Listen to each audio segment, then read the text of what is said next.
Hi there, I'm Jen, this is Remembered Reads, and this is going to be my wrap-up for this past week. The first book that I read this week was I was continuing with my Sebastian Barry kick that I've been on lately, and I read Days Without End, which was already getting a lot of hype and is now getting extra hype since the Man Booker longlist came out. One thing that I've been really impressed by the more of Sebastian Barry's books that I read is how different the writing style is in each of them. This book is about one of the McNulty family members, which a number of his books are about. And the difference between this character, and the story is framed as this character, Thomas McNulty, telling us about his life, is such a different tone from the McNulty in The Temporary Gentleman, who is so detached, whereas this character is so much more emotive. I think I said this in another video, but it makes me want to go and reread A Long, Long Way, because I read that a while ago and I hadn't read anything else of his before then, and now that I've read a few more, the differences in tone, considering that these are almost all people who are related to each other that are being portrayed, is really interesting. I've seen a number of people on BookTube mentioning that the back of this book describes it as being about brotherhood in the Civil War, when it's actually about a gay couple during the Civil War. And I read this book and found that it wasn't really about either of those things. The Civil War makes up between a quarter and a third of the book, but overwhelmingly, the great tie-in of this seemed to be primarily about Western expansionism and colonialism. The main character is an Irish immigrant who flees during the potato famine.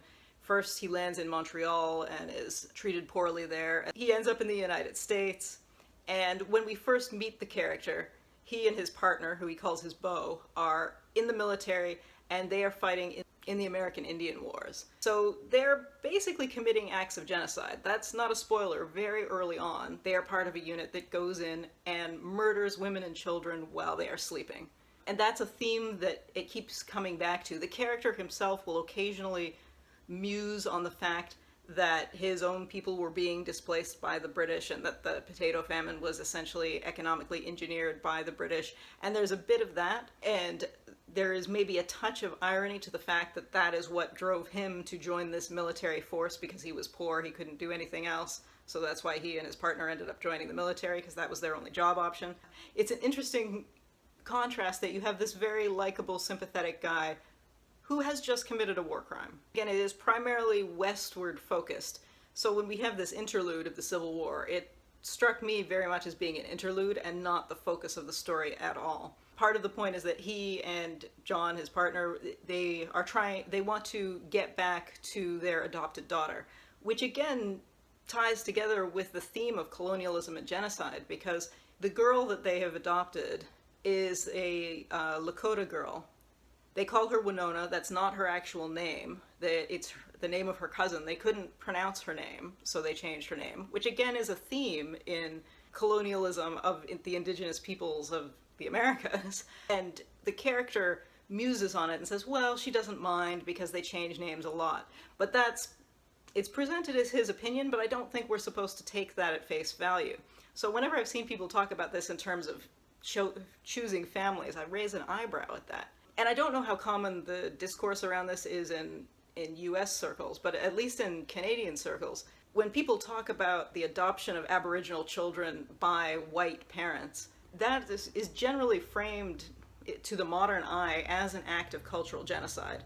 So because that is one of the major relationships in this story, it's genuinely struck me that the major overarching theme of the entire book is about this genocide, and how it was committed by these people who didn't see the wrongness of what they were doing. There's a point after the Civil War section where Thomas has taken his daughter back out west, and John is back at their farm in Tennessee. And at one point he asks Winona, where do you want to go? And she says that she wants to go back to Tennessee, and he's touched, like she wants to go back to their family unit. Except that this happens after her last living family member has just been killed. And after we've seen that there is even more destruction of these indigenous communities in the West. So essentially she's being given a choice, like, do you want to survive or do you want to keep your culture and die? So again, when the main character is touched by this, I don't think we're supposed to take that at face value. So yeah, so I'd seen so many people who talked about this as being a story about love and family, and I kind of read it and felt like it was about genocide. I was surprised because I'd seen so many reviews that talked about it in terms of family and love and in terms of the Civil War. And the Civil War portion it's definitely in there, and it's presented as sort of a continuation of man's inhumanity to man, which you get with both the colonialism slash genocide bits and with the Irish potato famine history. Yeah, I really didn't come away with that thinking that that was the focus of it. In any case, I was extremely impressed with it. I really liked the way that was written, and it did make me want to go out and buy it, because I was reading an ebook that I had from the library, and I did feel like I wanted to go and write it and like fold over pages to go back to it, because I thought there was a lot of interesting use of language where individual words are used that maybe have different meanings now than they did then, and there was a lot of playing with language that way that I thought was really impressive. I really enjoyed that. But, yeah, a love story in the Civil War is not what I got out of that at all. So after finishing that, I moved on to another book, which was not at all what I thought it was going to be. And that is Nimona by Noelle Stevenson, which was originally a webcomic. It has a very kind of storybook look to it. So this is about a girl who's a shapeshifter who basically apprentices herself to an arch-villain, a professional villain, ends up fighting the realm, more or less. The realm is corrupt, so it's all good. That's kind of a spoiler, but I think you go into it knowing that these cutesy characters are not going to be showing an exercise in villainy, except that they are, because she goes around killing people, when the arch-villain doesn't. So when we get to the cutesy, empowering part at the end, the way it's drawn and the way it's written seems to be encouraging you to feel sorry for her, but she's been going around eating people, so... There were a lot of things in here where I thought the author was trying to go for something deeper or something more subversive, maybe, and it didn't quite go all the way. Like, our main arch-villain here has a prosthetic arm. I think anyone who has taken a look at common portrayals of amputees in not just literature, but pop culture, I mean, everything from Captain Hook to Darth Vader, that's a cliche. And the author starts playing with that and suggests that because he lost his arm, he had to quit hero school and become a villain. And it's a bit of a one-off joke, but then it's still just another villain with the prosthetic arm. It was as though she was acknowledging that she was using this trope, but it was just for a quick joke. Nothing else is really made of that. Sticking to a kind of superficial reading, this was a lot of fun.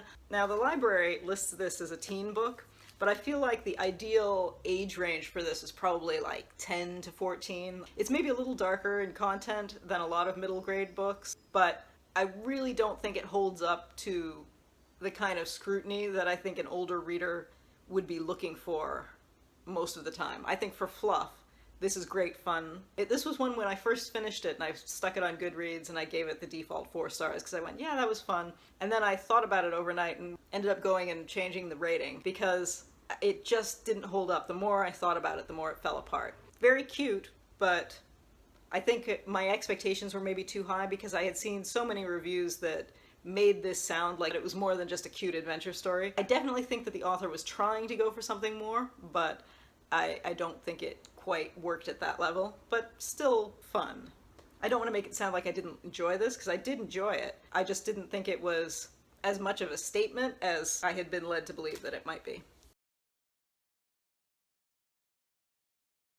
The Inexplicable Logic of My Life, which is by the same author who did Aristotle and Dante Discover the Secrets of the Universe, which is huge on BookTube in general. I was assuming that this was going to be another teenage love story, and it's not. It's actually about a group of teenagers dealing with loss. The only thing even close to a romance is that the main character's father gets back together with an ex-boyfriend. I was definitely surprised by that. Cute story about depressing topics, I guess I would call it. It's about 3 kids who are in their last year of high school, and they are all experiencing some level of parental or parental figure loss in their lives. And it's about the friendship that the 3 of them have together and how they are something of a chosen family. And also a bit about the meaning of family, because the main character is adopted and he's thinking about what that means in terms of who he is. And of course they're all at that age, being in the last year of high school, where they're figuring out who they are and who their adult selves might eventually be. Yeah, I was quite charmed by it. It's not a deep or challenging story, but I did think it was reasonably touching. I feel like I'm being a little bit dismissive of it, that it did a good enough job, but I generally did feel driven to read that all at once, even though it's quite short, but nonetheless. So after that, I moved on to Tram 83 by Fiston Mujila, who is a Congolese author who lives in Austria these days. This book is set presumably in the Congo, in Lubumbashi. The city is actually called City State, and I've seen interviews with the author where he says that he didn't name it because he wants you to imagine that it could be anywhere in Central Africa. But there are enough references to secessionist movements and things like that that you think, well, it's got to be Katanga and it's a big enough city, so it must be Lubumbashi, and he is from Lubumbashi. But ultimately that doesn't matter. I don't know, I was really focused on the city for a while because I found that really interesting, but the book is not really focused on that. It's focused on language. There is a story, there is a plot, there is a character who's come from the back country to the city, and he is living with a friend of his who whose wife he stole back in their back country, so their relationship is a little complicated there. But this main character, Lucien, is an author, and the ongoing plot is both his relationship with this friend, sort of, that he's living with, and this relationship with a Swiss publisher who he meets in this nightclub slash bar that is called Tram 83. The core of this is not really about that plot, though. The core of it is kind of an echoing. It feels like this should be a kind of spoken word poetry. Because it's set in this nightclub, you constantly have these refrains of waitresses taking orders and prostitutes propositioning people and people shouting at each other. So regularly you'll have lines of other conversations and someone will be saying, do you have the time? You know, I can do this for you, things like that.